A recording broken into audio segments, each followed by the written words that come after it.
Bonsoir à toutes et à tous, je suis Natacha Ruiz, co-auteure du guide de la mode éco-responsable et fondatrice de Poésia. Et ce soir, je suis avec Laure Melon et Mylène Lorguillou, nos invités du jour, pour le nouvel épisode du talk show Mode, créatrice d'envie, comment devenir consommateur.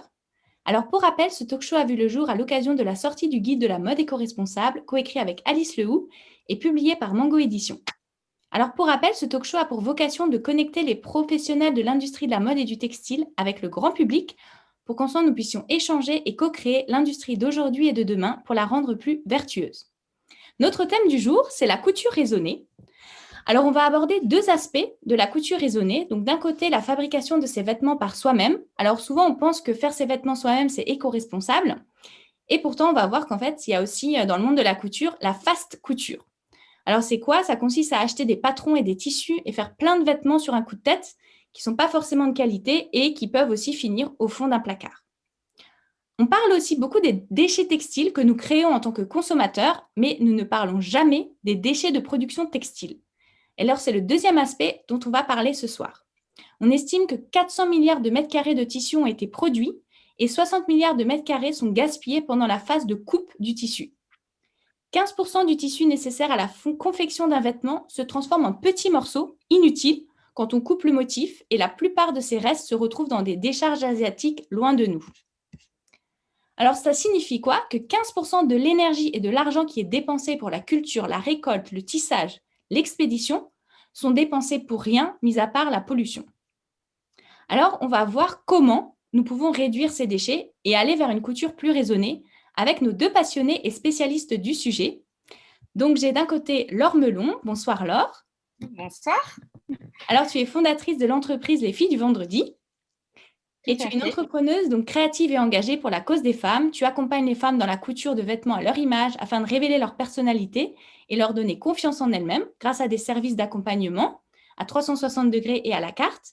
Alors, Les Filles du Vendredi, c'est un écosystème alliant à la fois développement personnel, conseil en image et couture, et qui a pour but d'encourager les femmes à prendre le contrôle de leur garde-robe et de leur image de manière globale et positive, avec bienveillance et amour.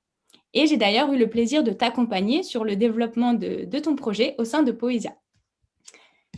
Et d'autre part, donc j'ai Mylène Lorguillou. Bonsoir Mylène. Ouais. Bonsoir. Alors toi, tu es cofondatrice de l'association internationale ZWDO Collective, donc Zero Waste Design Online. Après une expérience de 4 ans comme employée technique dans un groupe industriel français, donc tu démissionnes pour créer le projet entrepreneurial Milan AVJC. Ton objectif, c'est de changer les pratiques de conception vestimentaire qui perdurent depuis des décennies. Alors, pendant plusieurs années, tu promeus le Zero Waste Design ou conception zéro déchet par l'exemple. Tu mets à disposition des patrons de couture Zero Waste, tu formes des créateurs, des créatrices au modélisme 3D, tu animes des ateliers pour les écoles de mode et les entreprises textiles, et ainsi tu fédères un réseau. Et depuis 2019, donc, tu diriges un POC, un Proof of Concept, de 12 mois sur la conception minimal waste pour Decathlon. Et tu collabores aussi avec Kiabi sur la mise au point de 2 collections zéro déchet dont tu vas nous parler plus précisément. Et donc aujourd'hui, tu co-développes ZWDO Collective pour faciliter l'apprentissage du zéro waste design au niveau académique, industriel ou individuel. C'est ça. C'est bien ça? C'est ça. Voilà. Donc, à tous ceux qui nous rejoignent, n'hésitez pas à préparer vos questions. On va y répondre à la fin. Et tout de suite, je vous propose qu'on rentre dans le vif du sujet. Et Laure, je te propose de commencer en nous racontant qu'est-ce qui t'a amené à créer Les Filles du Vendredi. Alors, Les Filles du Vendredi, c'est une entreprise née en 2017. Tout d'abord pour faire de la confection. Je confectionnais des sacs à main sur commande parce que déjà le sur-mesure et la personnalisation, c'était quelque chose qui me tenait à cœur. J'avais pas envie de coudre des choses que les gens après achètent. J'avais envie de créer ce que les gens avaient envie d'avoir. Donc, ça a démarré par la confection. Et puis ensuite, petit à petit, j'ai mis en place aussi des ateliers créatifs parce que je suis une touche à tout depuis 20 ans. J'ai fait beaucoup de loisirs créatifs différents. Donc, je couds, je tricote, je crochette. J'ai fait du scrapbooking et tout un tas d'autres loisirs. Et j'avais vraiment à cœur de partager ça avec plein de gens autour de moi. Et la crise arrivant l'année dernière, mes projets tombent tous à l'eau, plus d'ateliers créatifs et grosse remise en question et perte de sens de mon travail. Donc, du coup, les filles du vendredi, ça a pas mal évolué encore une fois les derniers mois suite au confinement et tout ce qu'on a vécu ces 2 dernières années. Et maintenant, je m'attache donc à tout ce que tu as expliqué, à accompagner les femmes à coudre leur garde-robe sur mesure, heu, en les coachant, en les accompagnant et en faisant aussi du conseil en images. Donc je me suis formée en conseil en images pour être au plus proche des besoins, des femmes et que, tout mon projet d'accompagnement fasse sens et soit comme un révélateur, de la beauté des femmes, de ce qu'elles ont et cetera. Et derrière tout ça, il y a un projet social qui sera, à terme de pouvoir, créer un atelier de couture pour les femmes victimes de violences conjugales, pour leur donner, une nouvelle espérance, une possibilité de travailler aussi depuis chez elles, alors que parfois elles ont dû, quitter leur logement, quitter, leur ville, et doivent assumer un foyer. Donc voilà, mon accompagnement des femmes, il va du projet de couture de conseiller en images jusqu'à un projet social derrière qui valorise aussi les femmes dans leur image et dans leur estime d'elles-mêmes par la couture et le Mmh. travail. Voilà. Bon, super, super beau projet. Laure, une grande créative. Et du coup, toi, Mylène, est-ce que tu pourrais nous raconter ce qui t'a amené du coup à créer Milan AVJC et ZWDO et nous expliquer éventuellement la différence entre les deux? Oui. Alors, du coup, bah, moi, ça a commencé, tout le cheminement, on va dire, il a commencé en 2013. Du coup, enfin, j'ai une formation de conception, textile et du coup, j'ai eu mon premier job en 2013. Donc j'ai commencé à travailler dans un gros groupe français, industriel où en fait, ma mission, c'était un peu d'aider, les industriels à utiliser des logiciels de stylisme, de modélisme et aussi d'optimisation de matière. Et en fait, cette même année-là, il y a eu le drame du Rana Plaza au Bangladesh, où il y a un millier de morts. Bah, voilà, il y a eu un millier de morts et plus de blessés. Et en fait, du coup, enfin, alors que je rentrais moi-même dans l'industrie textile, bah, je me suis posé beaucoup de questions sur le sujet. En plus, il y avait énormément d'articles qui sortaient dans la presse pour dénoncer un peu les conditions de travail. Et voilà, de fil en aiguille, au bout d'un an, je me suis dit: «Mais c'est pas possible, en fait, moi aussi, je suis en train de contribuer à ça et bah, comment est-ce que, je peux essayer de, bah, me sortir de là?» Mais à la fois, bon, bah, voilà, j'aimais mon travail. Donc ce que j'ai fait, c'est que j'ai me suis lancé le défi de tenir 365 jours, donc 1 an, sans acheter un seul vêtement neuf. En fait, dans le but, tout simplement, de boycotter les marques, de vêtements avec lesquelles je travaillais au quotidien. Et du coup, bah, ça m'a permis en fait de fabriquer moi-même tous mes vêtements et aussi d'acheter des vêtements en friperie, d'essayer de les retoucher, de les pimper. Et en fait, c'est des choses que je savais faire parce que j'avais la formation, mais tellement plongée dans ce milieu de la fast fashion, bah, c'était tellement plus facile d'acheter des fringues à 10 balles que bah, en fait, je ne cousais pas mes vêtements. Donc voilà, donc j'ai fait ça pendant 1 an. Donc, c'était une expérience bah, géniale. Enfin, ça m'a vraiment remotivée avec la couture. Et sauf qu'en fait, au bout d'un an, je me suis aperçue que bah, j'avais créé énormément de chutes de tissus quand je coupais mes vêtements pour les faire moi-même. Donc j'ai à peu près fabriqué, il me semble, une vingtaine ou une trentaine de vêtements peut-être. Et donc, ben, je mettais tout ça dans un sac et je me disais: «Oh, un jour je les réutiliserai», sauf qu'en fait, bah, ça n'arrivait pas. Et je suis pas trop patchwork, donc je le faisais pas. Et c'est là, en fait, que je me suis dit: «Mince, mais en fait, si je transpose cette quantité de chutes à l'échelle industrielle, comme avec les clients avec lesquels je suis en train de travailler au quotidien, bah, qu'est-ce que ça représente?» Donc j'ai commencé à m'intéresser au sujet, dans, ma vie pro et c'est là que je me suis rendu compte qu'il y avait un sérieux problème de déchets, puisque comme tu disais tout à l'heure avec les chiffres, ça, c'est des chiffres qui datent de 2014, 60 milliards de mètres carrés, jetés. Donc évidemment, vu que les productions augmentent, eh ben, ces quantités augmentent. Et donc, je me suis dit, mais c'est pas possible, il doit bien exister une manière de faire différemment. Et c'est là qu'en faisant des recherches sur Internet, j'ai trouvé, bah, j'ai fait la connaissance du concept de Zero Waste Design, donc, qui est de concevoir des vêtements sans produire de chute. Donc, c'est penser le design du vêtement pour qu'il n'y ait pas de chute à la découpe.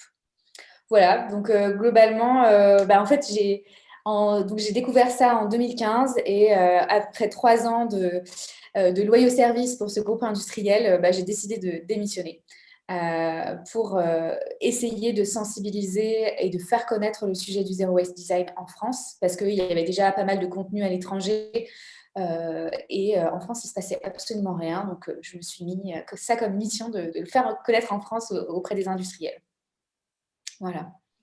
Ok, merci. C'est un parcours hyper riche que tu as, du coup, déjà.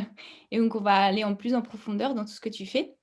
Et là, j'aimerais vous demander, c'est quoi pour vous la couture raisonnée? Mylène, si tu veux rebondir. Ouais, alors déjà, le fait de coudre, pour moi, déjà, les personnes qui cousent, souvent, elles ont une certaine prise de conscience quand elles se mettent, si elles apprennent, par exemple, à l'âge de 20, 30 ans, voilà, ils prennent conscience, en fait, du temps que ça nécessite pour fabriquer un vêtement. Et déjà, ça, c'est une belle étape, parce qu'en fait, aujourd'hui, il y a beaucoup de vêtements qui sont vendus à 5, 10 balles, sauf que c'est pas possible en fait.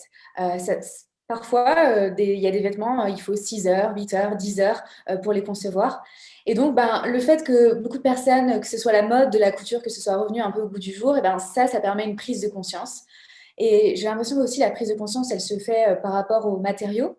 Coudre un vêtement, c'est aussi se rendre compte que parfois, il faut 2 à 3 mètres de tissu, que ce tissu, en fait, c'est déjà un travail en soi, parce qu'il y a tout le travail de tissage. Donc, c'est pas juste un vêtement tel qu'on le voit en magasin, c'est comme s'il y avait eu personne derrière, que ça avait été fait comme avec des machines, etc. Donc, moi, déjà, j'avais la sensation que les personnes qui se mettaient à la couture, elles avaient déjà voilà, toute cette prise de conscience euh, qui était honorable, en tout cas qui allait dans le sens du développement durable, etc. Euh, Sauf que du coup, il y a des dérives à la fois par les chutes. C'est-à-dire que quand on conçoit des vêtements nous-mêmes à la maison, ce n'est pas 15% de chute qu'on va avoir, ça va être plutôt 25 à 30, voire 40 des fois quand on va utiliser des tissus à motifs. Et il y a aussi cette idée de, comme tu l'expliquais, de fast couture, où la satisfaction en fait de faire des vêtements soi-même, au bout d'un moment, ça devient addictif et d'autant plus avec les réseaux sociaux. Donc, il y a cette idée de faire de la couture de manière raisonnée. Pour moi, c'est penser ok, j'ai envie de faire tel vêtement, je choisis bien la coupe, je choisis bien le matériau de qualité et du coup, j'essaie de produire le moins de chutes possible. Ok, merci pour ton avis. Et toi, alors, Laure, tu le vois comment, la couture raisonnée? Alors pour moi, la couture raisonnée, ça commence par coudre pour s'habiller. Bon, là, on parle de couture de vêtements, hein. Mais voilà, c'est vrai que je rejoins aussi Mylène, ça me rend dingue, en fait, de voir sur les réseaux, des personnes qui cousent ou tricotent, des quantités, des quantités, des quantités de vêtements, hem, qui parfois aussi, cousent, des choses dont elles sont pas contentes, donc avec des vêtements qui vont rester au placard parce qu'ils sont pas réfléchis, parce qu'ils vont avec rien, parce que finalement ils leur vont à moitié, parce qu'ils en ont tellement que, ils les mettent pas tous. Enfin, pour moi, ça a pas de sens de coudre une robe, bon, sauf si c'est une robe de soirée, mais qu'on va mettre qu'une fois par an. Enfin, voilà. Pour moi, le côté raisonné, c'est, coudre pour s'habiller, déjà, d'une part. C'est coudre, de manière à ce que ça nous aille vraiment parce que, moi personnellement, si je couds, c'est parce que ma morphologie n'est pas dans les magasins. Je mesure 1,56 m, je fais du 46, 50, 52, en taille, enfin rien que pour un t-shirt en fait, j'ai 3 tailles différentes. Donc si je vais dans un magasin, je peux pas acheter de vêtements qui me vont vraiment et si je couds, c'est certainement pas pour me refaire un vêtement qui me va pas. Donc pour moi, la couture raisonnée, c'est vraiment avoir un vêtement qui me va. Donc un vêtement dont j'ai besoin pour m'habiller, donc pas qui va venir en trop dans ma garde-robe, juste pour le plaisir des yeux, ça m'intéresse pas. Un vêtement qui me va vraiment, qui sera à mes mesures, hem et c'est vrai que voilà, sur les réseaux, on est aussi abreuvé de tentation ou de personnes qui ont du temps, peut-être beaucoup de moyens ou beaucoup d'envie, qui cousent très vite et qui peuvent nous donner l'illusion que la vraie vie, c'est coudre beaucoup, que quand on veut coudre et être sur Instagram, il faut toujours avoir un truc nouveau à montrer. Et non, c'est la couture, ça ne doit pas devenir une course. Pour moi, la fast couture, c'est comme la fast fashion où quand on va faire les soldes, on se retrouve à acheter 10 t-shirts parce qu'ils coûtent 2,50 € chacun et aller voilà, au magasin de tissus ou sur des sites où ils vendent des patrons pas chers, promo à 2 € tout le week-end et pof, pof, pof, on fait la liste de courses, on achète 20 patrons à 2 € parce qu'ils sont à 2 € et en fait, soit on va jamais les coudre, soit en fait, ça ne nous va pas du tout, soit on va les oublier, soit on a déjà la même chose en stock, etc., etc. Et pareil pour les tissus, c'est alors un truc, bah, pardon si je choque nos auditeurs, mais un truc qui me rend dingue, c'est quand quelqu'un poste sur les réseaux, j'ai acheté ce tissu, je ne sais pas quoi en faire. J'ai flashé dessus, qu'est-ce que j'en fais? Et là, je me dis, mais ah alors, d'accord que ça arrive de temps en temps parce qu'il y a un motif, un truc particulier ou qu'il y a une promo chez Liberty. OK. Mais voilà, quand c'est régulier, qu'on achète des tissus et avec zéro projet derrière, qu'il n'y a pas de réflexion dans nos projets, voilà, pour moi, on est dans la fast couture. On est dans l'achat coup de cœur qui n'est pas réfléchi. C'est comme aller au supermarché, aller dans un rayon où on n'a besoin de rien, ressortir les bras chargés en fait. C'est comme quand vous allez à Carrefour, vous allez acheter un litre de lait, vous repartez avec le caddie entier. Voilà, ça n'a pas de sens. Pour moi, la fast couture, c'est une perte de sens dans la couture en elle-même, en fait.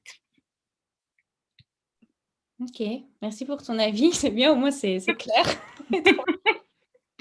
Tu en penses quoi, toi, Mylène, par rapport à ce que disait Laure? Ah, on t'entend plus. Elle a perdu le micro, mince. Je Elle est bête. Ah, c'est bon. je trouvais que c'était intéressant si tu voulais compléter. Ouais, en fait, c'est marrant, mais moi, à l'époque, quand je me suis remise à la couture, bah, du coup, j'ai repris goût aussi à voilà, aller dans les magasins de tissus. Et c'était clairement ça. Enfin, moi, je vivais ça, c'est-à-dire que je craquais littéralement sur certains motifs, certaines matières, et je me disais, Ouah, il faut absolument que je l'achète. Mais résultat, j'avais des têtes, des centaines de métrages, enfin, de mètres de tissu dans mes placards que je n'ai jamais utilisés. Et donc ça, bah, c'est problématique parce qu'en fait, ça veut dire qu'il y a de la matière qui a été créée et que pour créer la matière, en fait, il y a des extractions de ressources, en fait. Donc c'est soit de la matière naturelle ou soit c'est de la matière chimique ou artificielle. Mais du coup, c'est de l'énergie. On a du mal à associer ça, mais c'est de l'énergie qui a été déboursée et qui part, entre guillemets, à la poubelle parce qu'elle n'est pas utilisée. Donc ça, je suis ravie d'avoir un peu changé mon mode de fonctionnement là-dessus, mais c'est vrai qu'au début, c'était pas gagné, quoi. Mm. Ok, bah, merci pour votre partage d'expérience. Alors, Mylène, bah, je te propose de nous expliquer un peu plus précisément en fait ce que tu fais concrètement, tes missions au sein de Milan AVJC et ZWDO. Qu'est-ce que tu fais concrètement pour encourager le développement de cette couture raisonnée? Parce que du coup, c'est aussi bien au niveau des particuliers que des professionnels. C'est ça, ouais. Du coup, j'ai fait quelques petites slides. Je me suis dit que ce serait sympa de montrer un peu plus précisément parce que des fois, c'est un peu technique. Ah bah, vas-y, carrément. Alors, partager mon écran. Tac. Voilà.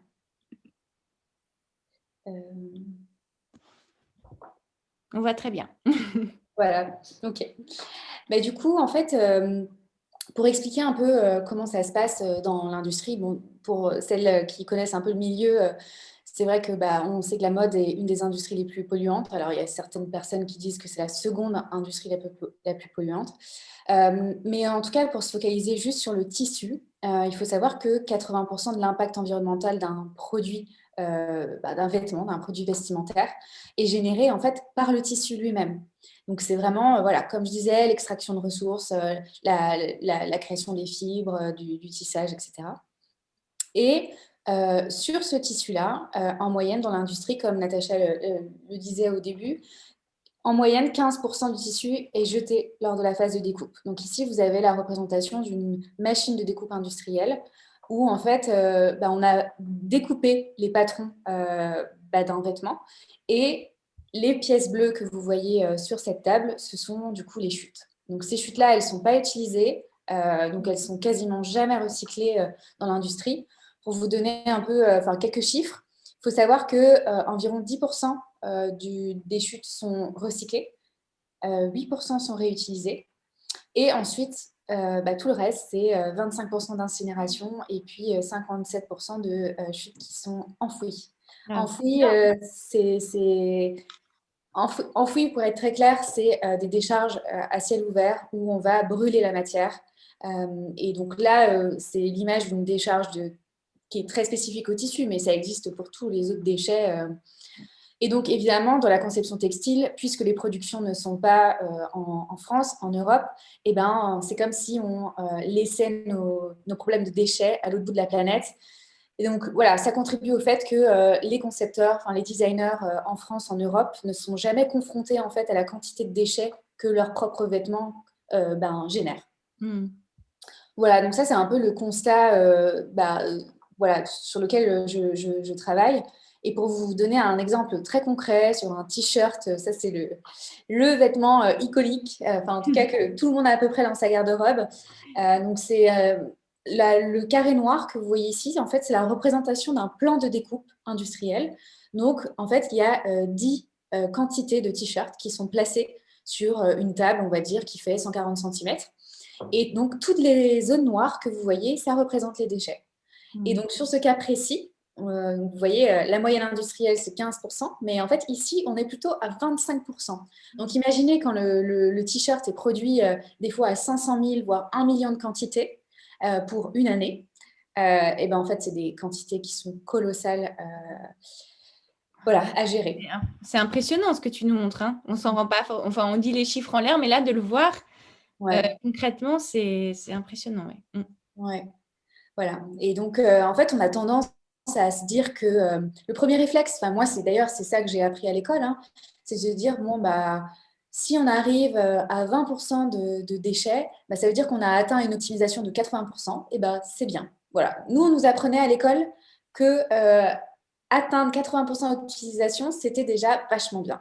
Donc, évidemment, ça ne nous encourage pas beaucoup à aller plus loin. C'est ça. Et aussi, on a tendance à nous dire que le problème, c'est un problème d'optimisation. Soit parce que les fournisseurs, ils n'ont pas les bons logiciels pour optimiser, soit parce qu'il y a des défauts dans le tissu et que du coup, ça ne relève pas forcément du designer. En réalité, ce problème de déchets, c'est un problème de design. Donc, c'est vraiment un problème de stylisme, tout simplement. Et c'est là qu'on dit que, du coup, le déchet, c'est un problème de design, tout simplement parce que les formes qui sont obtenues, donc les formes des patrons, elles résultent des lignes qu'un designer va décider de mettre sur son vêtement. Donc, quand il décide de faire une encolure en V ou une manche ballon, en fait, ça, c'est des décisions qui sont prises sans considérer l'impact que ça aura sur la forme des pièces et sur l'imbrication que ça aura sur le tissu. Voilà. Okay. Et donc, en fait, moi, je suis convaincue qu'il faut changer ça. Et c'est là, en fait, que je me suis lancée dans le projet pour promouvoir le Zero Waste Design. Donc, en fait, au début, moi, j'ai un parcours très, très industriel, donc j'ai toujours été fascinée par ça, sauf qu'au début, je me prenais quand même pas mal de portes, à l'époque, en 2016, quand j'ai quitté mon CDI. Et donc, ça ne marchait pas. En fait, j'avais envie d'essayer de convaincre des industriels d'aller dans ce sens, mais ça ne marchait pas, parce que c'était encore trop peu connu. Donc, je me suis dit, c'est pas grave, moi, je vais développer mes propres patrons zéro déchet, et puis comme ça, je vais montrer que c'est possible. Donc, j'ai commencé à à développer des patrons do it yourself. Donc, à gauche, vous avez en fait une image d'un des patrons que j'ai développé, donc un trench. Au milieu, donc c'est la représentation du patron qui rentre dans un rectangle parfait. Et où vous voyez par exemple au niveau. Alors, je ne sais pas si on voit mon curseur. Oui. Si, on voit ta flèche. Ok. Donc ici, en fait, ça, c'est la ligne, par exemple, de l'emmanchure du trench. Et ben, d'habitude, à cet endroit-là, on a une zone noire, donc c'est une zone de déchets.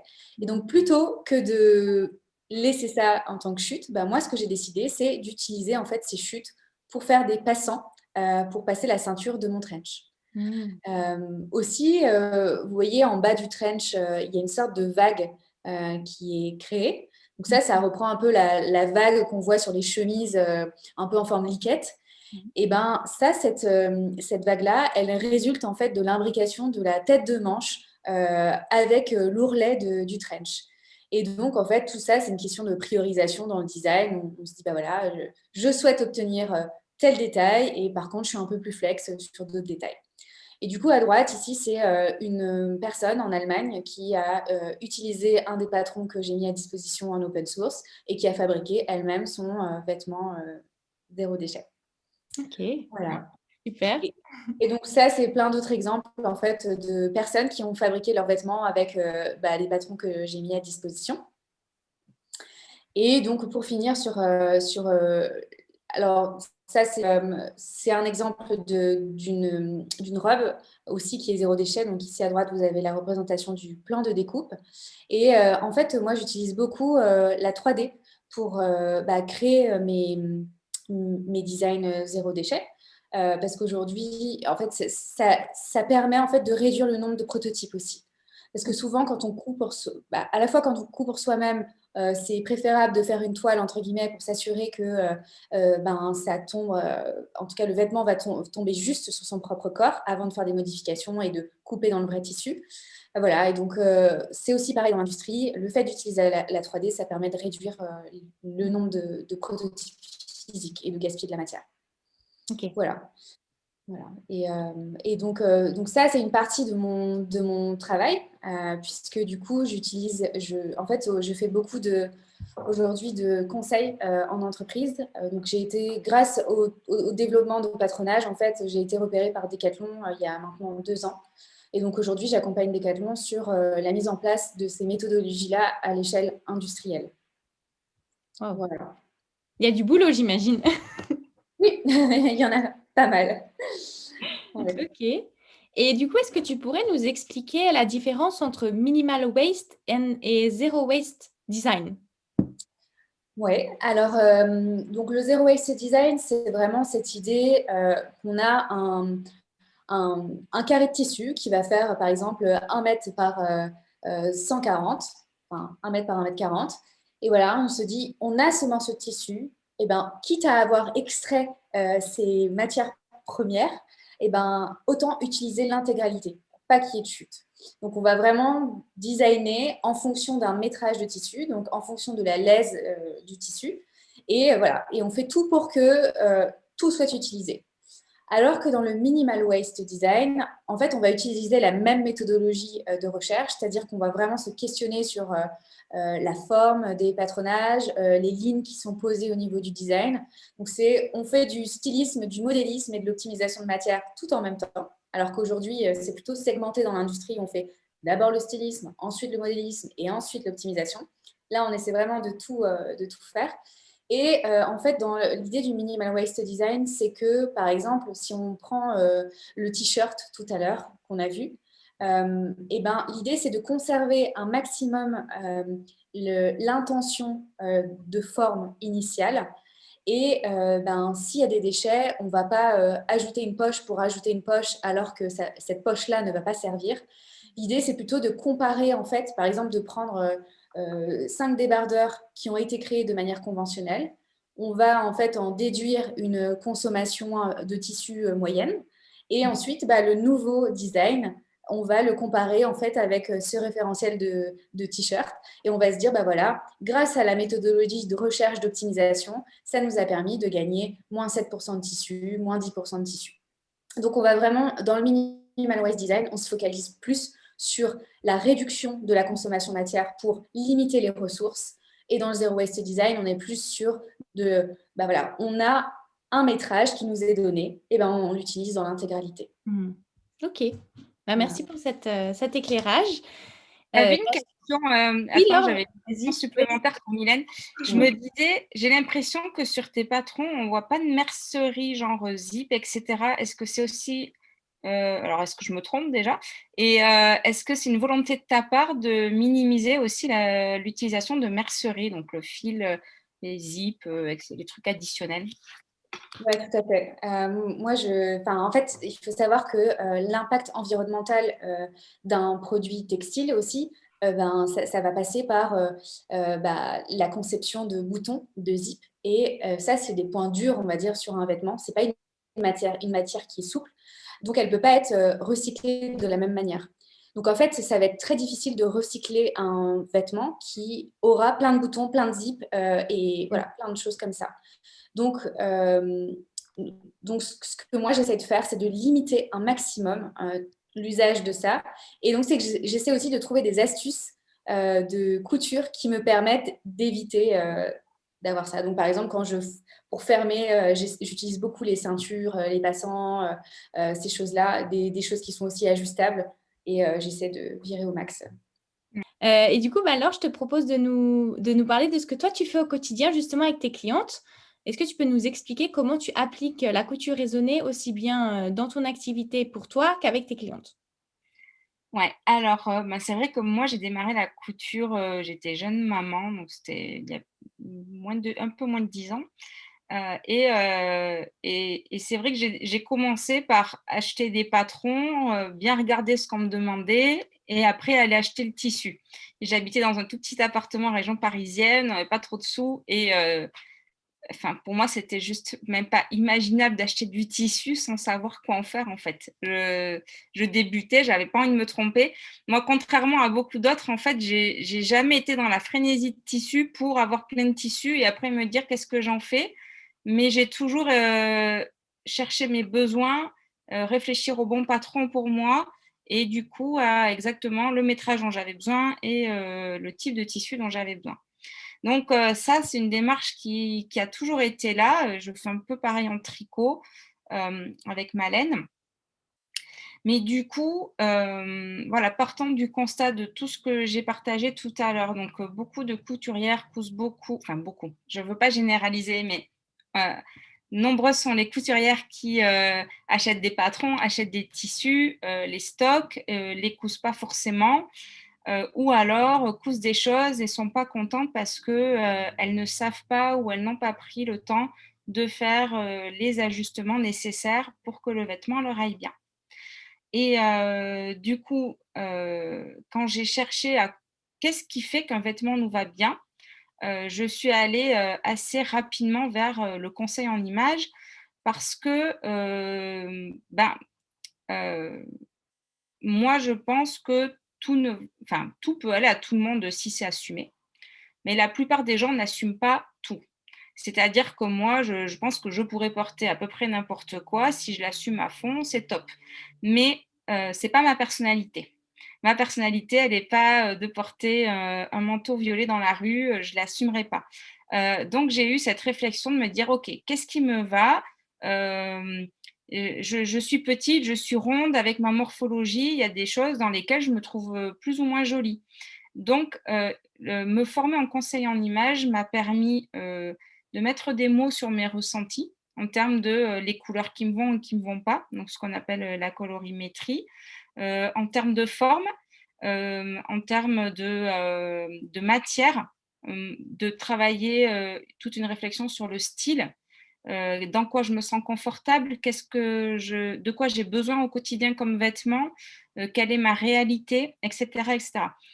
J'ai fait ma formation en conseil en images en gardant en tête que je ne suis pas là pour faire du relooking et je ne suis pas là pour dire aux gens qu'est-ce qu'ils doivent faire ou pas faire, mais pour pouvoir répondre à ces doutes qu'on a, où parfois on peut avoir une garde-robe pleine et quand même arriver à se dire: «J'ai rien à me mettre». Pourquoi j'ai rien à me mettre? Parce que j'ai rien qui correspond à mon humeur du jour. Parce que, mon armoire est remplie de vêtements, dont les couleurs, me parlent pas, dans des matières dans lesquelles je me sens pas confortable. Par exemple, moi, je porte jamais de chemisier. Là, j'ai un t-shirt en chaîne et trame, c'est extrêmement rare. Les 3/4 du temps, je suis en t-shirt en maille parce que j'ai besoin de bouger, de me sentir à l'aise avec un vêtement près de mon corps. J'aime pas les trucs où je flotte. ouais, j'aime pas les manches longues avec des boutons dans lesquels je me sens engoncée. Voilà, j'ai besoin de vêtements en jersey. Et en fait, une fois qu'on a identifié les couleurs qui nous mettent le plus en valeur, la morphologie qu'on a, et donc selon ce qu'on a envie de mettre en valeur ou de cacher, parce qu'on a aussi parfois nos complexes, on n'a pas toujours envie d'attirer l'œil sur telle ou telle chose, même si on le fait parfois sans le savoir.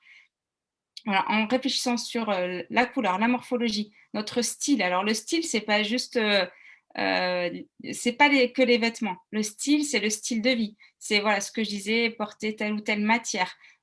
Qu'est-ce que je recherche dans mon quotidien? Est-ce que je travaille dans une banque et je fais juste métro, boulot, dodo et je rentre chez moi et auquel cas je vais passer toute la journée en tailleur, talons et ça m'ira très bien? Est-ce que j'ai une vie où je dois aller au parc avec mes enfants à un moment, voir des clients à un autre moment, prendre des transports et aller prendre ma voiture et aller voir quelqu'un, aller voir un médecin. Enfin, voilà. De quoi est faite ma vie et du coup, quels sont les vêtements qui vont aller dans toutes les circonstances de ma journée et dans lesquelles je vais me sentir à l'aise. Parce qu'il y en a qui sont à l'aise toute la journée en robe et talons et c'est génial, mais ce n'est pas le cas de tout le monde. Donc, on peut vraiment réfléchir à des tenues qui nous vont du matin jusqu'au soir sans qu'on se sente mal à l'aise. Et ça, c'était vraiment important pour moi. Donc ça, c'est la première partie de mon travail, c'est tout ce qui est conseil en images. Alors là, j'ai beaucoup parlé du corps, mais je travaille aussi au niveau visage, au niveau maquillage, etc. Et en fait, j'ai développé un programme que j'ai appelé Chrysalide. Donc ça montre bien la chrysalide, voilà, c'est la forme primaire du papillon quand quand il va se transformer quand la chenille va se transformer en papillon, pardon. Et, euh, et du coup, la première partie de mon programme, c'est ça, c'est définir tous ces éléments-là, non pas pour se créer un carcan, mais au contraire pour se créer une zone de liberté où on va être sûr de soi et bien à l'aise en fait. Pas déguisé, pas mal à l'aise, pas à se poser trop mille questions parce qu'on n'est pas sûr de sa tenue et que voilà, est-ce que ça me va ou pas, est-ce que j'ai pas l'air cruche dans cette robe. Et ça, c'est la première partie. Et la deuxième partie, c'est vraiment appliquer tout ce qu'on a vu à la couture. Donc, on a réfléchi à tout ça. Maintenant, on va regarder de quoi j'ai vraiment besoin. Donc, suite au travail du premier module, on va faire un peu l'inventaire de nos vêtements. On aura trié ce qui est trop petit, ce qui n'est pas de saison, ce qui finalement ne nous va pas et on ne comprenait pas pourquoi et maintenant on sait. Ou alors, on garde quand même et ce n'est pas très grave. Voilà, on va faire un premier tri, puis on va définir ce dont on a vraiment besoin en fonction de notre réalité, de notre vie en fait. Et avec ça, on va chercher des patrons qui vont bien, qui répondent à la manière dont on vit, qui répondent à nos besoins morphologiques, etc. Et on va apprendre à faire les ajustements nécessaires pour les réaliser. Ça passe aussi par le choix de la matière, parce que j'ai une de mes clientes, par exemple, c'est vraiment du chêne et trame, des tissus qui ont de la tenue, des tissus lourds, des choses structurées qui lui vont vraiment bien. Donc, quand elle cherche une combinaison, par exemple, un patron de combinaison, ben, on ne va pas aller vers des combinaisons en jersey ou en tencel très fluide, comme c'est très la mode, mais on va aller chercher des combinaisons plutôt en lin ou en ramie, enfin des matières qui lui conviennent vraiment et qui vont vraiment lui aller, dans lesquelles elle se sentira bien. Donc, on fait une recherche de patron. J'apprends aussi à mes clientes à choisir leur tissu, donc à réfléchir sur les matières et puis voilà, partir aussi vers des matières naturelles plus respectueuses de l'humain, parce que pour moi, la couture raisonnée, c'est aussi le respect de l'humain, de soi-même, mais aussi des personnes qui ont créé le tissu, qui ont un tissu, voilà, qui ont travaillé avant nous pour qu'on puisse faire ce vêtement. Et ensuite, comme c'est un programme de coaching, ben, j'accompagne mes clientes dans leurs problématiques personnelles, d'organisation. Donc, comment je vais alors il y en a une, c'était voilà, j'ai du mal à m'organiser, j'arrive dans ma pièce de couture, je veux faire une robe et je me retrouve à faire un pantalon parce que j'ai changé d'idée entre la porte et la table de couture. Mais j'avais vraiment besoin d'une robe en fait. Donc comment on change un peu le mindset pour amener les gens vers leurs propres objectifs. Tout le monde n'a pas le même. Et dans le dernier module que je propose, là, on va un cran plus loin, c'est-à-dire qu'on passe à l'action.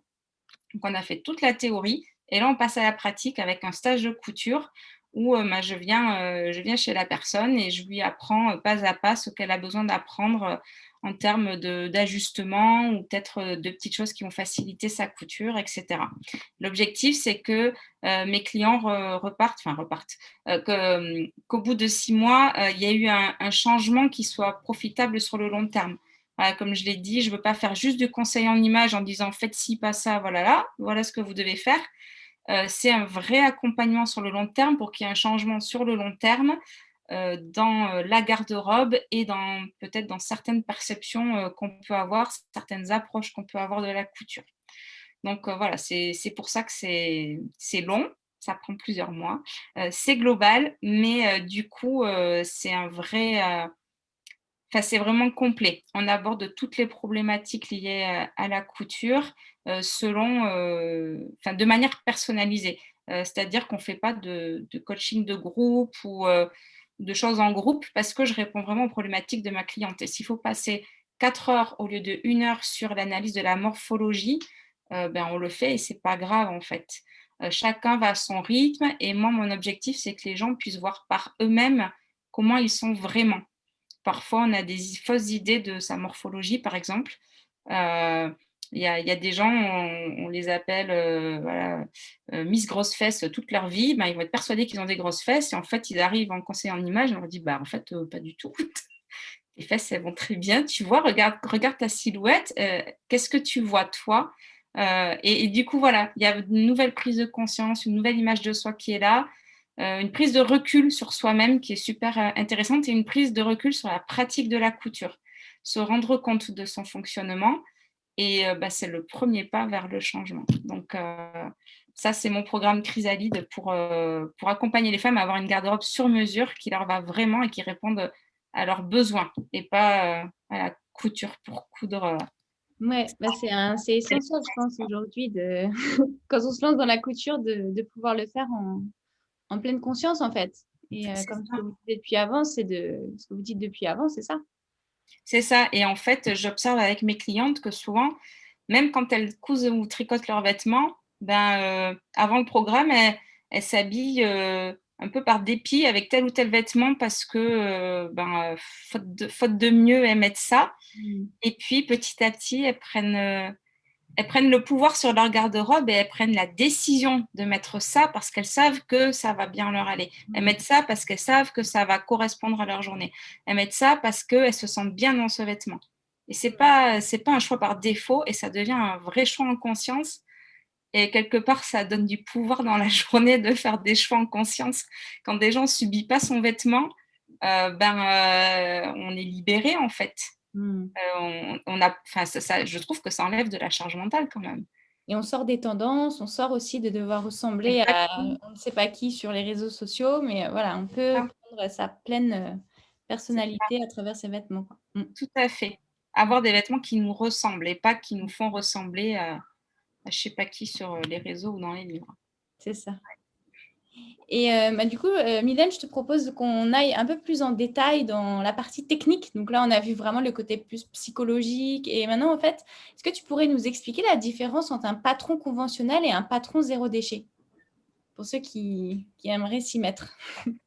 Ouais, alors en général, quand on achète un patron de do it yourself, donc c'est un kit qui vient, donc soit c'est en format numérique ou soit c'est en format papier, mais c'est souvent, on a une planche de patron où on va avoir des tailles qui sont empilées.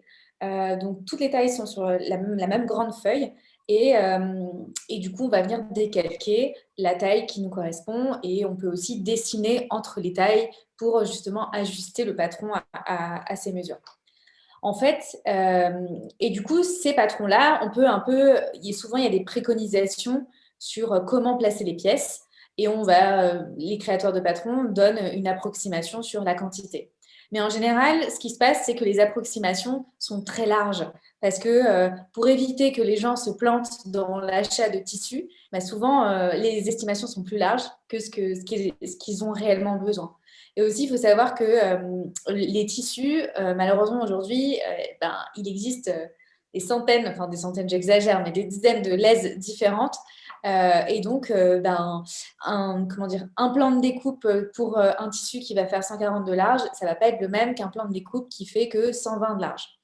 Voilà, il y a ça. Et en fait, ce qui se passe, c'est que dans le zero waste, vu qu'on dessine un patronage en fonction d'une lèse bien précise, et ben en fait, toutes les pièces sont collées les unes aux autres et on a un plan de découpe par taille. Parce qu'évidemment, quand on est plus ou moins fine, et ben en fait, les pièces ne vont pas avoir la même largeur. Donc, l'agencement sur le tissu va être différent. Donc, en fait, moi, j'ai essayé dans un premier temps de proposer en fait des plans de découpe un par taille. Donc, en fait, les personnes ont juste à imprimer le plan de découpe dans la taille qui est la plus proche de celle qu'ils font. Et du coup, ensuite, on pose le papier sur le tissu. Et puis, quand on coupe, ça coupe 2 pièces en même temps, le bord de 2 pièces. Voilà. Donc, ça, c'était donc la première approche que j'ai eue au début quand j'ai commencé à faire du patron do it yourself. Et aujourd'hui, j'essaye de proposer encore une autre méthode, c'est-à-dire que proposer en fait, donner les pièces principales du vêtement qui sont nécessaires à la construction du vêtement. Et puis en fait, il y a plein de petites pièces qui sont souvent pour atteindre le zéro déchet qui peuvent varier. Par exemple, la création des poches. Et ben en fait, on invite plutôt les gens à créer les poches en fonction de ce qui va leur rester en tissu. Ou par exemple, la hauteur du col, pareil. Si on a notre pièce de colle qui ne rentre pas sur le tissu, peut-être qu'on peut juste simplement réduire le col de 0,5 ou de 1 cm et du coup les encourager à travailler avec leur tissu. Voilà. Donc, c'est plutôt ça la différence entre les deux. Et du coup, je me permets de poser une question. Quand, enfin, j'imagine que, le fait qu'on soit limité par la lèse, ça limite aussi, la taille qu'on peut proposer, au niveau des patrons. Selon les modèles, ça va à peu près du 42 au 48, je crois, sur ton site, si je me trompe. Enfin, la taille maximum, hein, selon le patron. Ouais. Hem Comment on peut faire du zero waste quand, on fait au-delà d'une taille 48, par exemple? Est-ce que c'est possible? Alors oui, c'est tout à fait possible. En fait, ce qui se passe, c'est que, alors déjà, il faut savoir que quand on va dans une école de couture ou de textile, apprendre la confection, on ne nous apprend jamais à concevoir des vêtements au-delà du 42. Mmh. C'est-à-dire que c'est comme si, la taille maximale de la population s'arrêtait au 42. Ce qui est quand même très affligeant, mais c'est la réalité. Et les tailles de base, parce qu'il faut savoir que quand on conçoit un vêtement, on va concevoir le vêtement sur une taille précise, donc qui est la taille de base, on appelle ça. Donc souvent, c'est en 36, des fois en 38 sur certaines marques. Et ensuite, une fois qu'on a finalisé cette taille-là, on va développer, on va appliquer des règles de gradation qui vont permettre de faire évoluer un patron, sans avoir à développer chaque taille. Et donc, en fait, moi, j'ai jamais appris en fait à patronner des vêtements pour des tailles plus grandes. Et c'est critique parce que, en fait, le corps évolue pas du tout de la même manière. C'est-à-dire que sur certaines zones, c'est plutôt linéaire entre une taille 34 et une taille 42, mais au-delà de la taille 42, en fait, la poitrine n'évolue pas de la même manière, les fesses n'évoluent pas de la même manière, les bras. Et donc, en fait, on a des ruptures de taille, c'est ce qu'on dit. Et donc, voilà, tout ça, moi, par exemple, j'ai jamais appris. Alors, c'est quelque chose que j'essaie de me former maintenant parce que le sujet m'intéresse et qu'il y a vraiment un intérêt à le faire. Mais voilà, en fait, clairement, je suis très franche, hein, j'ai des lacunes. Et aussi, il faut savoir que du coup, dans le zero waste, vu qu'on développe une taille en fonction, c'est du développement taille par taille, parce qu'on doit repenser en fait l'imbrication des pièces en fonction de comment elles évoluent, c'est énormément de travail. Donc au début, moi, ce que je voulais surtout tester, c'était, je propose des patronages zéro déchet. Déjà, est-ce qu'il y a des gens qui sont intéressés? Est-ce qu'ils vont les faire? Qu'est-ce qu'ils en pensent? Et du coup, je m'étais dit que petit à petit, en fait, j'élargirais en fonction des demandes. Je donnerais plus de petites tailles, plus de grandes tailles. Donc, c'est ce que j'ai fait sur les derniers patrons. Et puis là, plus récemment, en fait, voilà ce que je disais, on essaye d'avoir une autre approche maintenant avec le collectif que j'ai monté. C'est voilà, de donner des clés sur comment ça marche le zero waste, quelles sont les pièces principales pour concevoir un vêtement, et ensuite de les inviter à ajuster et leur donner des clés pour savoir comment ajuster en fonction du tissu. Je dis pas que c'est simple, mais voilà, c'est pas impossible. Non, et puis ce qui est intéressant, je trouve, dans le zero waste et dans plusieurs patrons que tu proposes, c'est cette notion d'ajustement, de fermeture avec des nœuds, de pans qui se croisent, de ceinture. Et, du coup, c'est vrai que moi, j'ai vu qu'un patron qui va jusqu'au 48 sur ton site, sur le papier, je ne rentre pas dedans, sauf que si je regarde la taille du produit fini, je pense que ça se tente et je pense que je vais le tenter parce qu'en fait, c'est la robe qui se noue avec des pans, là, une ceinture. Et du coup, même si elle est faite pour quelqu'un d'un peu plus fin que moi, je pense qu'en fait, en jouant avec les moyens de la fermer, de la terminer, il y a moyen que je puisse la mettre quand même. Donc, c'est quelque chose que je trouve hyper intéressant dans ta démarche, dans les patrons que tu proposes, c'est cette créativité sur l'allure du vêtement, la manière dont on va le terminer, donc beaucoup des ceintures, des nœuds, etc. Et ça, c'est génial parce que finalement, ça apporte souvent plus d'ampleur au vêtement et potentiellement, ça peut aller aussi à plus de gens. C'est pas fait pour, mais potentiellement, c'est possible. Ouais, c'est ça. Enfin, moi, j'aime beaucoup la notion d'évolutif, en fait. Comment, grâce à des techniques de modélisme, on peut voilà, aller au-delà de la standardisation. Parce qu'en fait, beaucoup de femmes, beaucoup de vêtements femmes sont ultra cintrés, ça met hyper en avant. Enfin, c'est très moulé au niveau de la poitrine, au niveau des fesses. Moi, c'est pas une esthétique qui me correspond parce que je trouve que, voilà, il y a souvent quand on achète des vêtements standardisés, il y a toujours un endroit où ça va pas. Donc, moi, naturellement, je suis plus attirée par des formes qui sont amples. Ouais, donc c'est plus une question aussi de style, mais du coup d'avoir le choix de pouvoir le faire en fonction de Et qui. oui, Ouais. c'est ça qui est riche, c'est d'avoir le choix, d'avoir l'accès à différents styles différents et de pouvoir porter le vêtement différemment selon ce qu'on a envie de faire aussi. Je trouve ça cool. Ouais, c'est ça. Est-ce qu'il y a une différence du coup entre le patronage pour les professionnels et les particuliers que tu proposes? Ah oui, ouais, ça, en fait, alors ça n'a rien à voir dans le sens où un patronage industriel, il va pas du tout être utilisé de la même manière parce que souvent, il est utilisé sur des machines de découpe, c'est pas les mêmes tailles, enfin voilà. Alors que le patronage do it yourself, souvent, il vient avec des instructions. Excusez-moi, On a un invité invisible. Bon. Voilà, donc en fait, souvent le do-it-yourself, il vient vraiment avec des instructions de montage. Il y a aussi une notion de pédagogie. Moi, quand je développe des patronages, j'essaie de faire en sorte à ce que ce soit le plus accessible possible pour les personnes qui n'y connaissent pas grand-chose en couture. Alors que les patrons industriels, souvent, c'est fait par des fournisseurs qui savent très bien coudre, en fait. Donc, c'est pas le même niveau aussi dans la technique, quoi. Ok, d'accord. Merci. Alors, selon vous, quelles seront les actions à mettre en place pour sensibiliser justement les professionnels et les particuliers à aller vers une couture plus raisonnée et accélérer son développement? Parce que par rapport à tout ce que vous dites depuis le début, on voit qu'il y a énormément de choses à faire.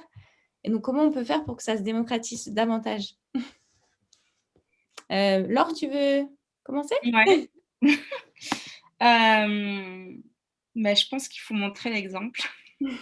Je pense qu'en fait, quand nous, quand on est soi-même acteur du changement qu'on prône, quand nous-mêmes on met en œuvre ce qu'on propose, quand les gens voient le résultat sur nous, et que voilà, moi après, je pense à mes clientes qui communiquent aussi tout ce que ça leur apporte, d'avoir des vêtements qui leur vont bien et d'avoir une vraie réflexion sur la couture. Je pense que c'est ça qui contribue à changer un peu les choses. Je dis pas que tous les gens doivent venir me voir et être mes clients, mais juste de prendre conscience que on peut faire mieux en termes de raison, parce que la couture raisonnée, en termes de raison dans notre manière d'appréhender la couture, je trouve que c'est voilà, il y a pas de il y a enfin, on fait tous un petit pas en fait. Il y a rien qui ne sert à rien. le moindre choix qu'on va faire a un impact et si on peut changer le choix d'une personne un jour sur la planète, ben, c'est cool. Donc ouais, moi je suis à fond pour montrer l'exemple, donc c'est pour ça que je parle aussi, beaucoup sur, les réseaux et dans ma newsletter de ma démarche, de comment je couds, de comment je réfléchis. Ouais et puis le communiquer, donc c'est ce que Mylène fait aussi avec son collectif.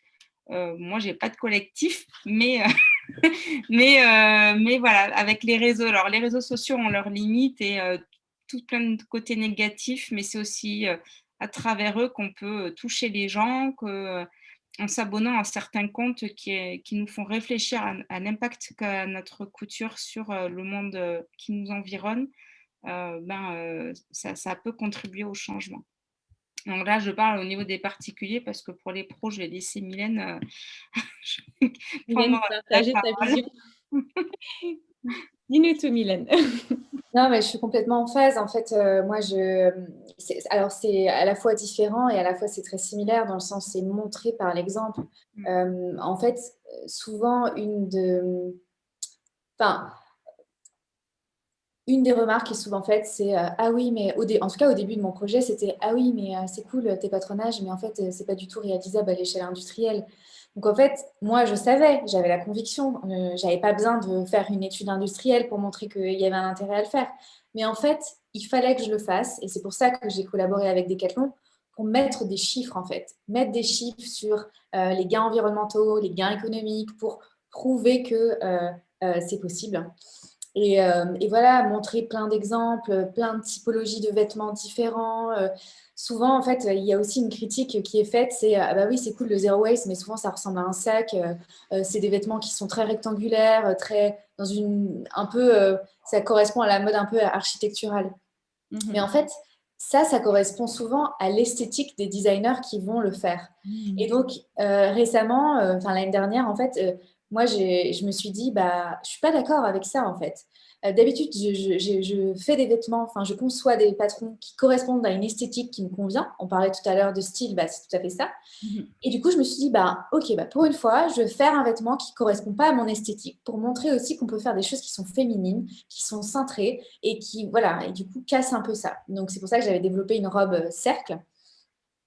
Et voilà, et au-delà de ça, du coup, avec la partie industrielle, plus récemment avec Kayabi, du coup, ce que j'ai négocié avec eux, c'était de pouvoir communiquer sur les dessous du projet.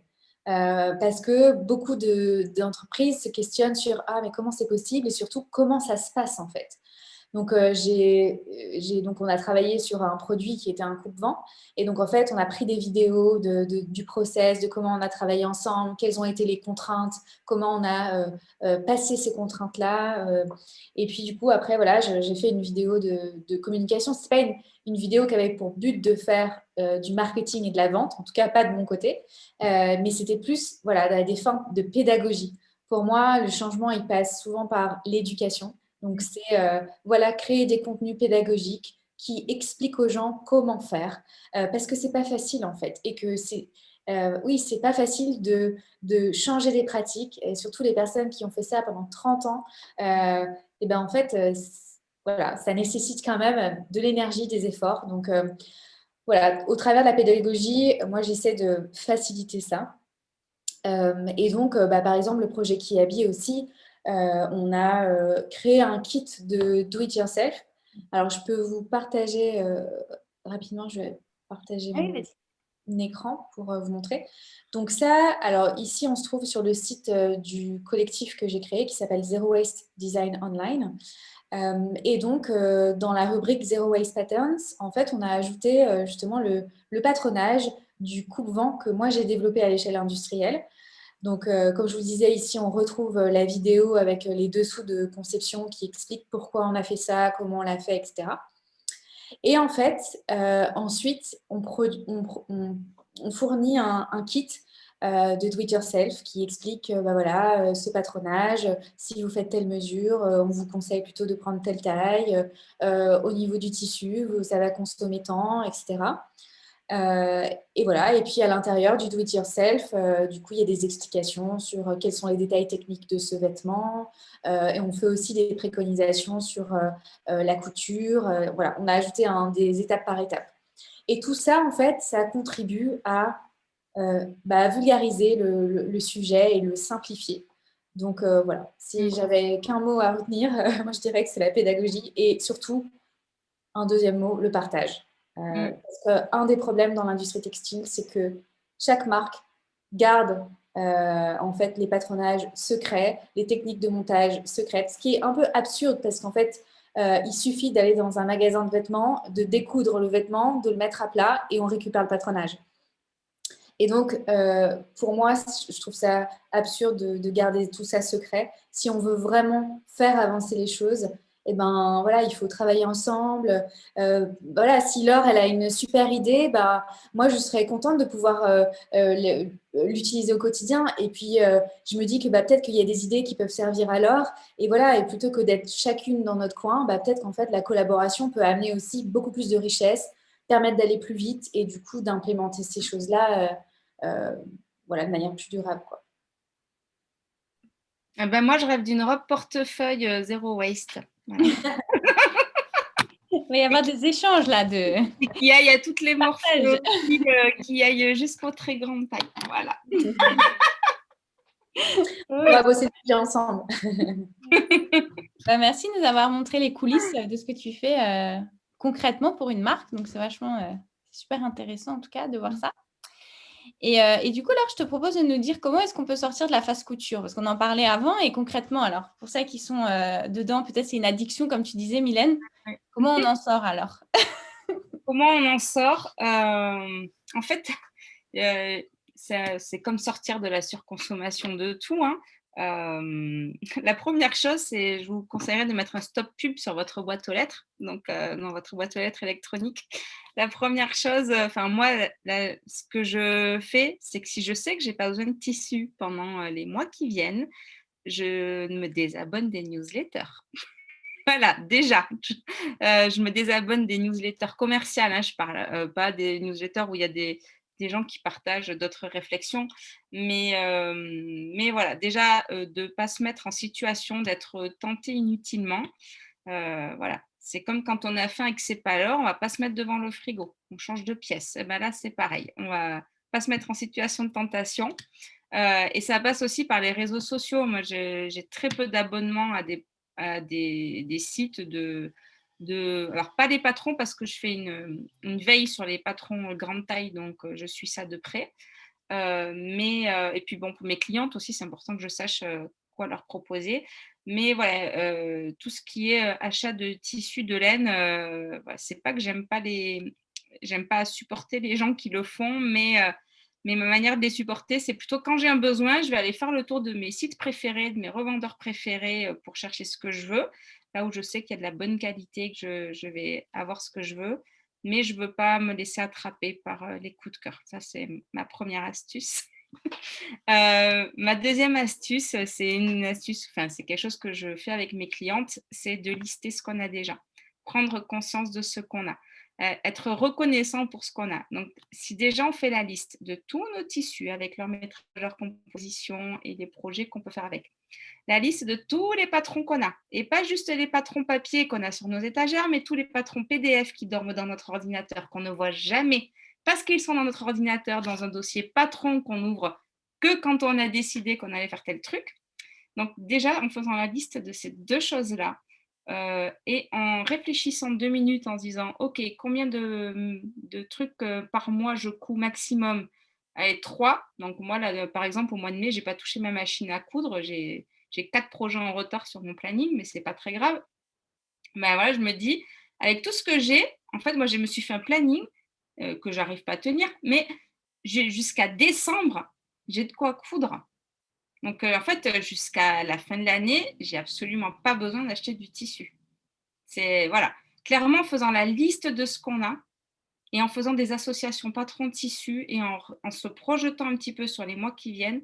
Bon, à part si vraiment on a besoin d'un truc en particulier, mais voilà, concrètement, en faisant la liste de ce qu'on a déjà, on prend conscience et ça diminue aussi notre notre consommation et ça nous permet de mieux apprécier ce qu'on a. Ça, c'est aussi quelque chose de chouette.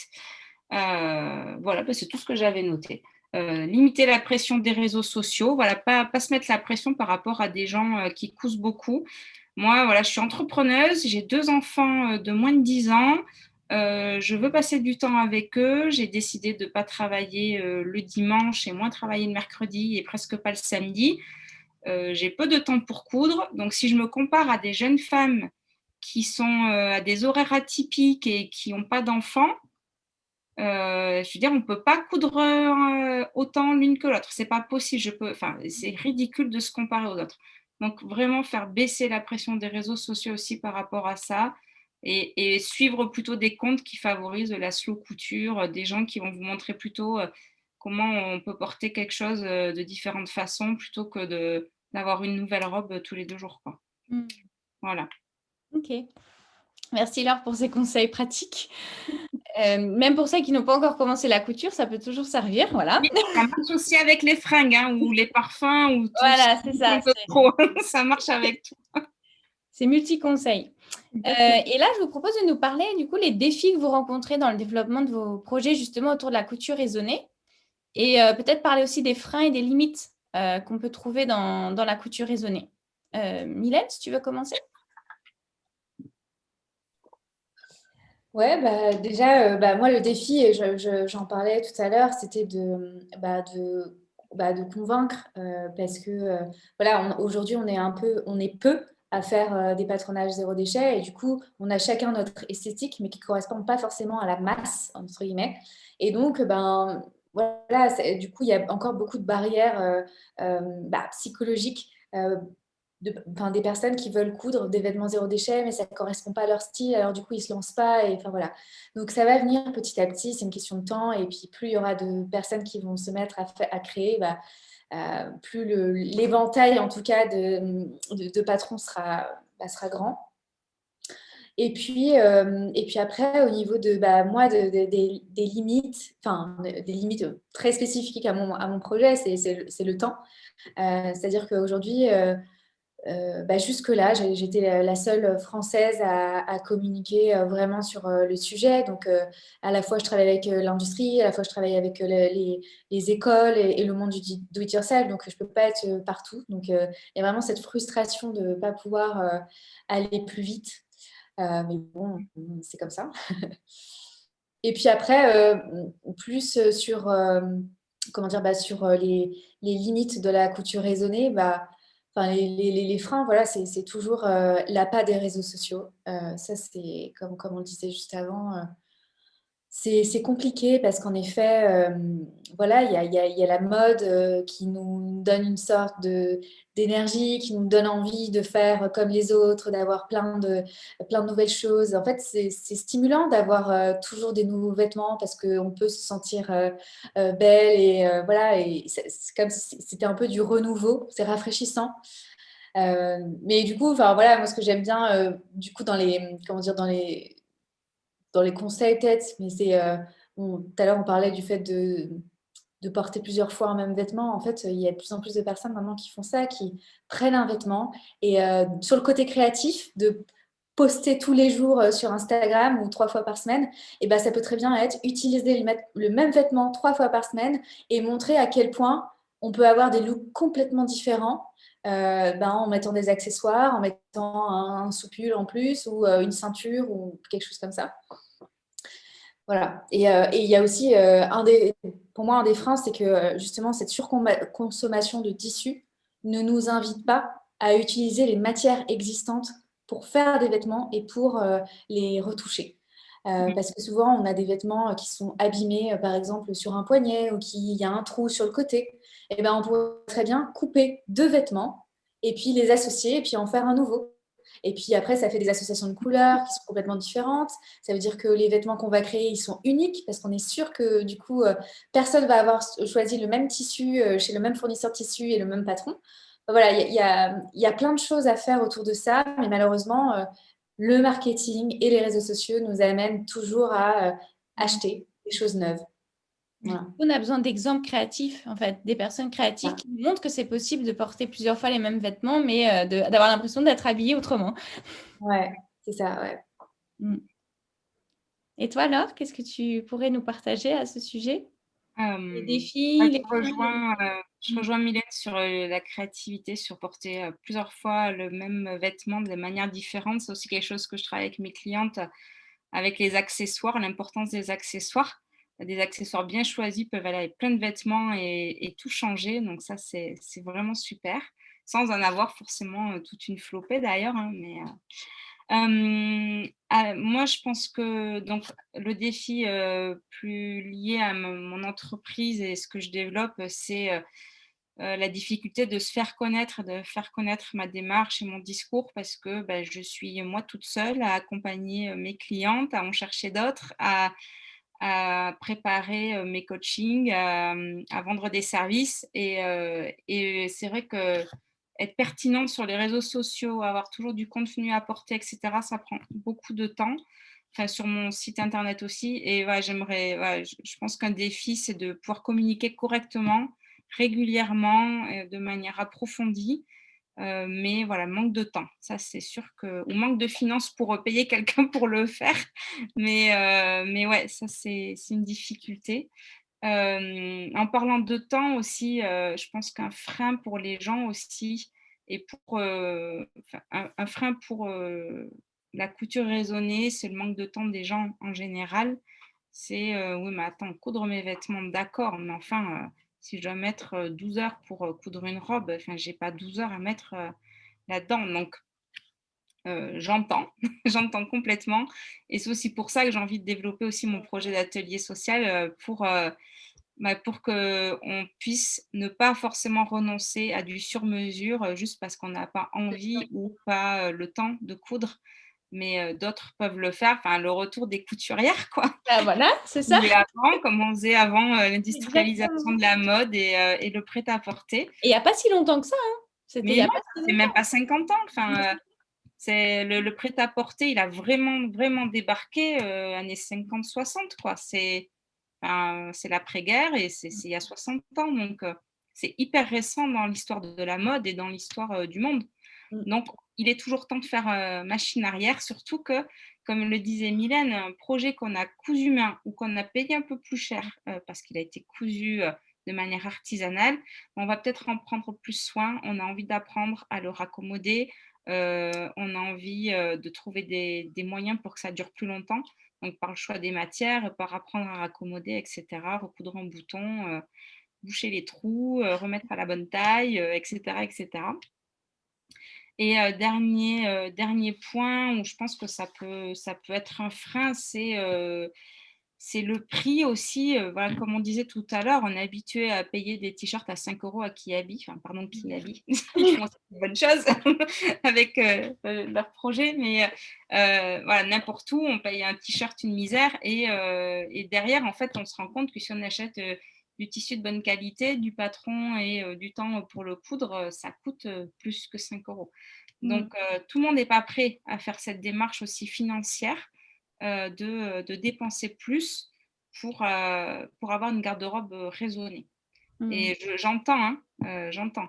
Après, je pense que voilà, c'est une démarche globale qu'on peut entamer. On peut avoir différentes manières de le vivre et de le faire. On peut aller vers de la seconde main aussi. C'est quelque chose qui est raisonné, mais qui est hors de notre sujet de la couture aujourd'hui. Mais on a des moyens aujourd'hui de consommer mieux. C'est sûr. On avait fait un talk show sur la seconde main d'ailleurs. S'il y en a qui sont intéressés d'approfondir ce sujet. Et donc du coup, là, quels seraient les conseils en fait que vous pourriez donner à nos éditeurs qui aimeraient se lancer dans la couture raisonnée? Alors aussi bien les professionnels, disons qui ont envie d'aller vers un patronage industriel plus raisonné, ou des particuliers qui ont envie de se lancer et de tout de suite avoir les bons réflexes. Est-ce que tu veux commencer, Mylène, pour les professionnels peut-être, et aussi les particuliers d'ailleurs? Pour les particuliers, j'ai bien fait le tour sur, notamment sur, déjà, moi, ça me parle énormément, cette histoire de conseil en images, de bien choisir les couleurs, les formes qui nous vont, etc. Parce que moi-même, je me rends compte que dans ma garde-robe, il y a plein de choses que je ne mets pas parce que je ne les ai pas bien choisies, parce que, voilà, donc moi, ça, c'est un truc qui me parle bien. Mais sur la partie industrielle, en fait, les conseils à donner, bah, c'est déjà avoir l'envie de se lancer. Parce que moi, j'ai pris le parti de ne pas faire du tout de démarchage commercial. Au début, je le faisais, c'est-à-dire que j'allais présenter mon projet dans des boîtes et en fait, juste, ça marchait pas parce que l'envie ne venait pas d'eux. En fait, il y a cette notion de endogène, exogène. Bah, en fait, quand l'envie, elle vient de soi, en fait, on va toujours beaucoup plus loin que si c'est quelqu'un qui nous dit, ah, tu devrais faire ça. Voilà. Et donc, en fait, bah, moi, je travaille seulement avec les entreprises qui sont vraiment motivées, qui ont du temps à allouer, qui comprennent en fait, voilà, le fait que changer les pratiques, ça prend du temps, mais c'est pour la bonne cause. Il y aura des gains derrière. C'est juste que faut juste changer la temporalité. Peut-être que les bénéfices, ils sont pas là tout de suite, mais que ça sera dans 3 ans. Donc, il y a vraiment cette notion de temporalité qu'il faut reconsidérer. Et c'est pour ça qu'on parle de slow couture souvent. Enfin, le terme est vraiment approprié. Cette notion de temps, elle est primordiale. Voilà. Et aussi se dire que enfin, viser la perfection dès le début, c'est se tromper. C'est-à-dire que moi, le Zero Waste Design, j'apprends encore. Je n'ai pas toutes les réponses. Il faut juste mettre les mains dedans et puis on se plante, on teste, on reteste. Et puis petit à petit, c'est comme ça aussi qu'on apprend à changer son regard. Euh, Moi, par exemple, dans ma vie perso, le zéro waste, enfin, j'ai essayé d'appliquer le zéro déchet dans ma vie. Bah, ça fait des années que je suis sur le sujet. Je ne suis pas encore parfaite, mais déjà, avoir l'envie de s'y mettre et faire quelques petits efforts, bah, c'est pas mal. Et voilà, qu'est-ce que je pourrais dire d'autre? Je pense que je fais le tour. Bah, c'est déjà super, merci. Et toi alors, quel conseil tu donnerais plus à des particuliers peut-être ou des Ouais, professionnels? en fait, c'est pareil, hein. Je veux dire, si on n'a pas envie de changer, on ne change pas. Mm. Donc, c'est pour ça que j'ai du mal à trouver des clientes aussi. C'est qu'il faut que je les trouve au moment où elles sont dans leur. Il faut que je rencontre des gens au moment où ils sont dans une démarche de début de changement. Et mes clientes avec qui je travaille, voilà, c'est elles qui sont venues me trouver. On a parlé 1 heure ou 2 heures.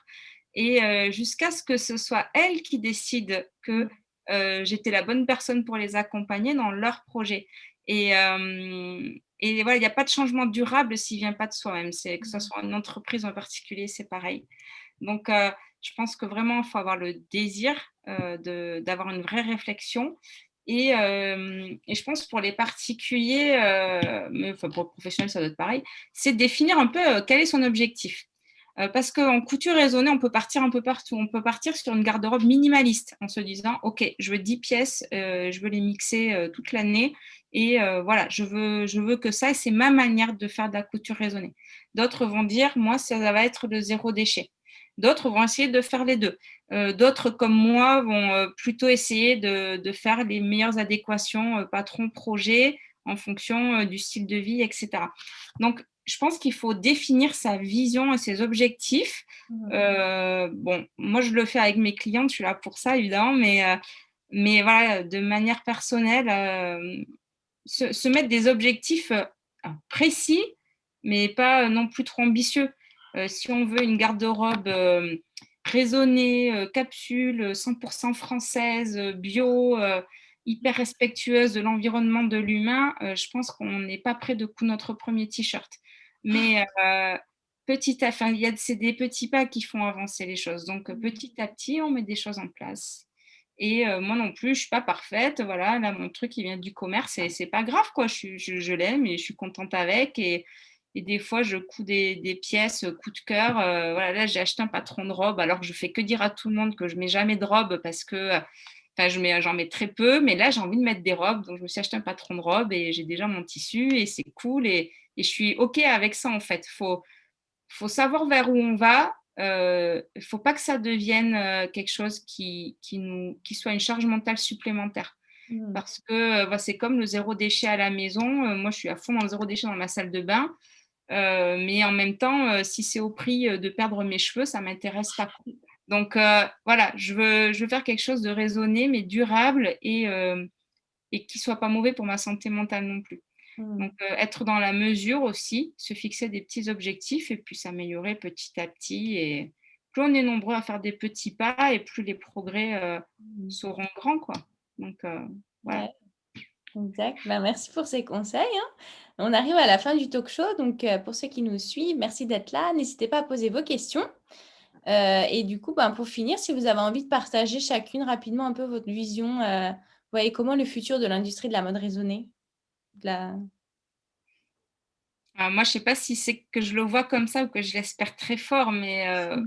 je crois que j'espère très fort un retour, du sur mesure. Je pense quand même que, enfin, je pense qu'on a vécu là depuis un an, quelque chose un peu particulier qui nous a un peu ramené à l'essentiel et que, beaucoup de personnes ont pris conscience, de beaucoup de choses. On a d'excellents reportages aussi qui nous documentent sur les conséquences de l'industrie textile, tant au niveau humain qu'environnemental et on ne peut pas dire qu'on ne savait pas. Donc aujourd'hui, je pense que la majorité des gens savent et peuvent prendre des décisions pour, changer les choses. Donc je crois qu'on peut revenir à une industrie plus locale, donc quelque chose de plus artisanal, d'acheter des chaussures aux sandaliers de la région qui vont nous durer 10 ans, de se faire faire un vêtement, je ne dis pas pour tous les jours forcément tout le monde, mais voilà, aller se faire coudre, un vêtement par une couturière. Il y a plein de pays dans le monde où ça fonctionne encore comme ça. Ma petite sœur, elle habitait 15 ans au Chili, quand elle voulait un vêtement, qui sortait, enfin, qui était pas dans la mode, elle allait se le faire chez la couturière et c'est tout le monde faisait ça, quoi. Les couturières, travaillent énormément. Elle s'est fait faire une robe de mariée sur mesure sans que ça soit une exception, dans ce pays. En fait, voilà, en France, on est beaucoup encore dans le prêt-à-porter, la fast fashion et cetera. Je crois qu'il est pas trop tard pour revenir en arrière et revenir au travail artisanal et au fait main dans le sens noble, du terme. Mmh. OK, merci Laure. Et pour toi, Mylène, tu le vois comment? Bah, moi, je suis plutôt optimiste, hein, quand même si, c'est encore, loin d'être parfait, je vois vraiment un changement entre, en 2016 quand, j'ai quitté mon ancien job et que, aucun industriel était prêt à aller dans ce sens et aussi dans le monde de la couture, hein.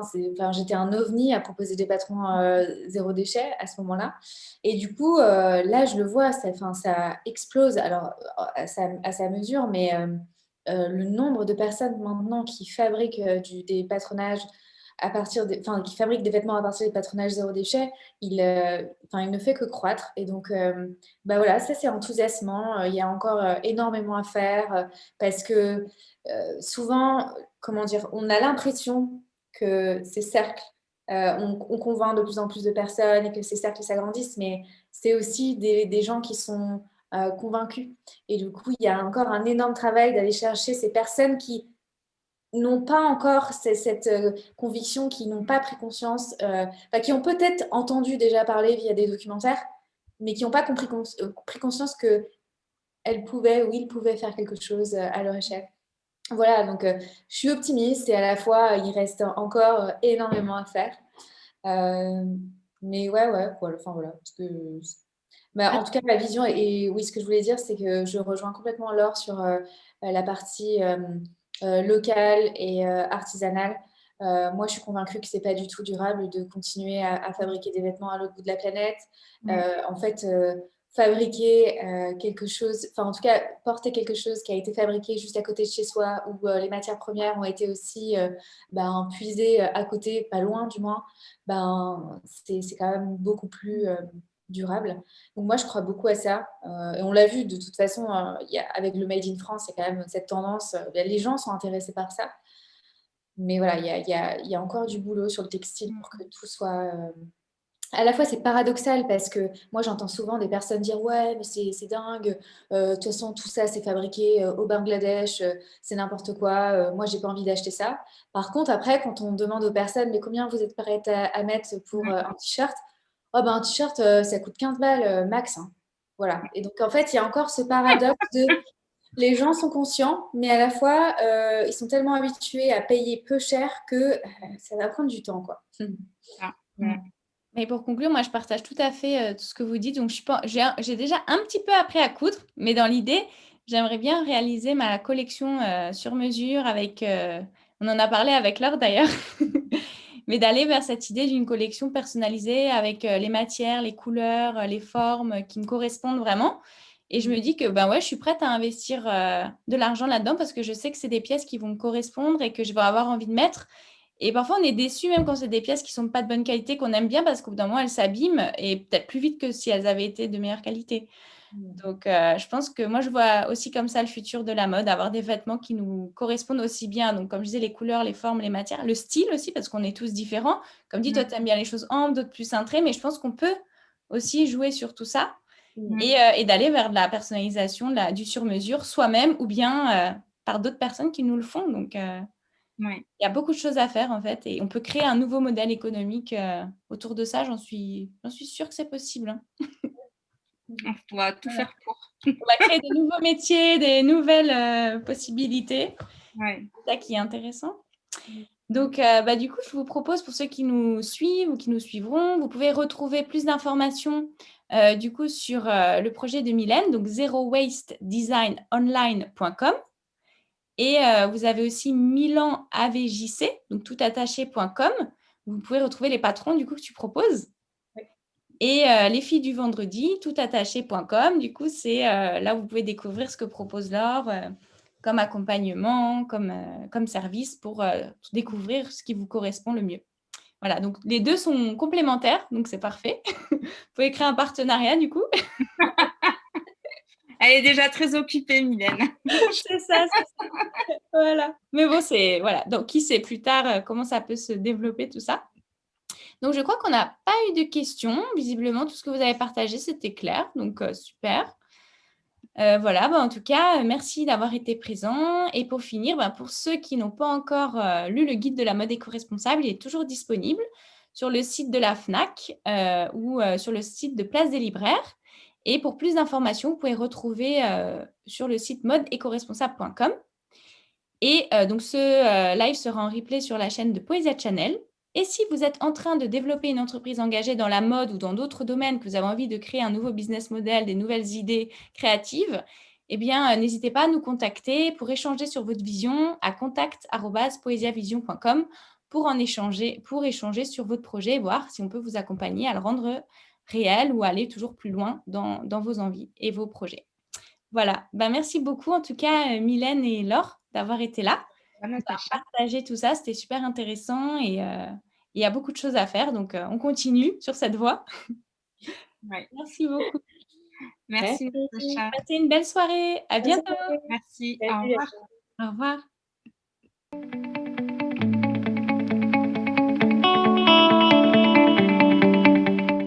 Si ce contenu t'a plu et que tu n'es pas encore abonné à la chaîne Poesia Channel, abonne-toi dès à présent pour recevoir une notification pour les prochains épisodes pour devenir toujours plus un consommateur.